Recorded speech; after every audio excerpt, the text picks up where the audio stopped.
Leading up to the 2020 fall semester at Cal State Fullerton, an overwhelming amount of students were dealing with another unprecedented situation.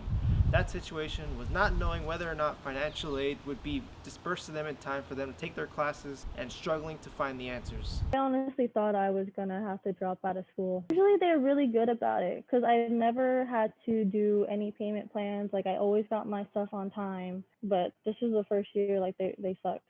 The financial aid offices experienced calls and emails flowing in at an even higher rate than usual, making the ability to get a hold of them far more difficult. They made it known on their website that it would take several days and even several weeks just to get a general response and to process documents needed to be able to get the financial aid dispersed.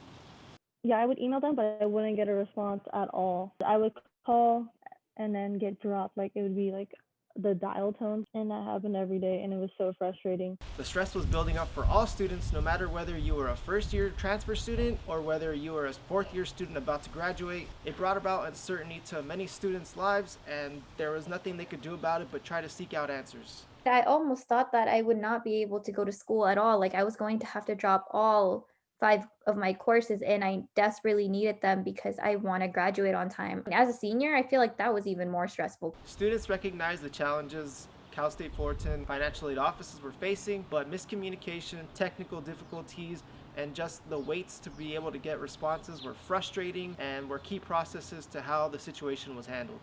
Wait time, the calls dropping. There was actually a whole week where the calls weren't even going through at all. So a lot of technical difficulties and I think miscommunication as well. This year has certainly been a difficult year to navigate through, and I'm sure the financial aid office wishes they could have done things smoother. The voice of the students matter, and it supplies Cal State Fullerton with solutions to resolve a situation like this if it ever arises again. Brian Gonzalez, Cal State Fullerton News.